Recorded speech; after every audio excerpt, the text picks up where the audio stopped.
और राजपथ पे इस समय की बड़ी खबर आपको बता दें, भारत को टैरिफ से राहत मिल सकती है। ऐसा भारत के मुख्य आर्थिक सलाहकार वी अनंता नागेश्वरन ने उम्मीद जताई है कि अमेरिका एक्स्ट्रा टैरिफ हटा सकता है। सूत्रों के हवाले से खबर, अतिरिक्त 25% टैरिफ घटा सकता है यूएस, ये आर्थिक सलाहकार का कहना है। हालांकि अभी अमेरिका की तरफ से ऐसी कोई भी बात निकलकर सामने नहीं आई है। तो एक्स्ट्रा टैरिफ अमेरिका के द्वारा हटाया जा सकता है। अनंता नागेश्वरन जो कि आर्थिक सलाहकार है भारत के, उनका ये कहना है। और सूत्रों के हवाले से ये बड़ी खबर इस समय की हम आपको बता रहे हैं। व्यापार की दृष्टि से ये बहुत ही अच्छी खबर होगी अगर एक्स्ट्रा टैरिफ अमेरिका के द्वारा हटा दिया जाता है। भगवान विष्णु पर की गई टिप्पणी पर सीजेआई गवाही ने दी सफाई, कहा मैं हर धर्म का करता हूं सम्मान। कुछ वकीलों ने लिखी थी ओपन चिट्ठी। एसपी नेता आजम खान को कोर्ट से मिली बड़ी राहत, बार केस में मिली जमानत, इलाहाबाद हाईकोर्ट से बेल मिली। वोट चोरी को लेकर राहुल गांधी की प्रेस कॉन्फ्रेंस, वोट चोरी और वोटर के नाम काटने का लगाया आरोप, निशाने पर चुनाव आयोग और मोदी सरकार।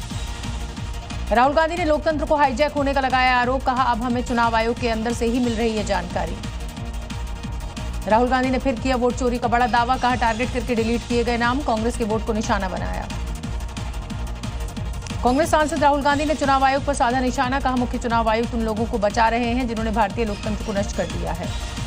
राहुल गांधी के आरोप पर चुनाव आयोग ने दी सफाई, राहुल गांधी के आरोप को बताया निराधार और गलत, कहा राहुल गांधी ने गलत धारणा बनाई।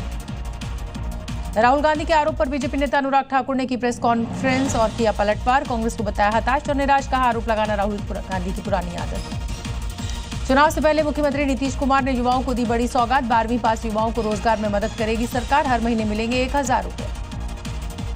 पटना में गृह मंत्री अमित शाह से मुलाकात हुई मुख्यमंत्री नीतीश कुमार की, होटल मौर्या में दोनों नेताओं की मुलाकात हुई, कई मुद्दों पर हुई चर्चा।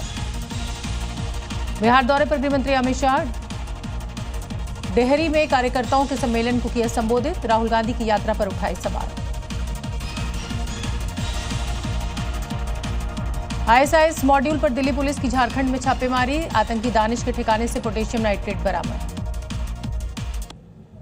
गुजरात के गांधीनगर में अवैध कब्जे के खिलाफ बड़ी कार्रवाई, जिला प्रशासन ने कई घरों पर चलाया बुलडोजर, साबरमती नदी के किनारे कार्रवाई।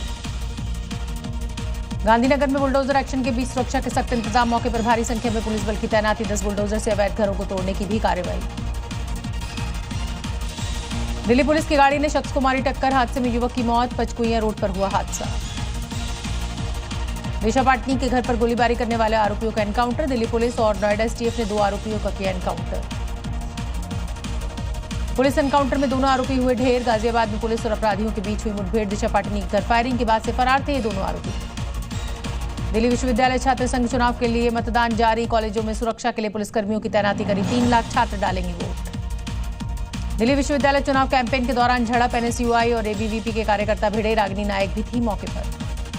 30 अक्टूबर को जेवर एयरपोर्ट का होगा उद्घाटन, इसी साल से उड़ान सेवा होगी शुरू, जेवर भारत का सबसे बड़ा एयरपोर्ट होगा। पीओके में पाकिस्तानी सेना की ओर से बढ़ी हलचल, भारतीय सेना को किया गया अलर्ट, पाकिस्तान से लगती सीमा पर चलाया गया तलाशी अभियान। दिल्ली में अपराधियों के खिलाफ बड़ी कार्रवाई, एक साथ कई ठिकानों पर रेड, गैंगस्टर्स के ठिकानों पर छापेमारी कर रही है पुलिस की 40 टीमें।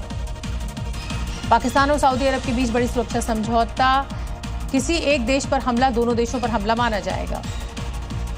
पाकिस्तान और सऊदी अरब के डिफेंस डील पर भारत ने दी प्रतिक्रिया, विदेश मंत्रालय ने कहा इस डील पर गंभीरता से कर रहे हैं विचार, भारत की प्राथमिकता अपनी सुरक्षा को मजबूत बनाना और देश के हितों की रक्षा करना। उत्तराखंड के चमोली में बादल फटने से तबाही, अचानक बाढ़ आने से पूरा इलाका हुआ जलमग्न, कई इमारतों को पहुंचा नुकसान। Zee News।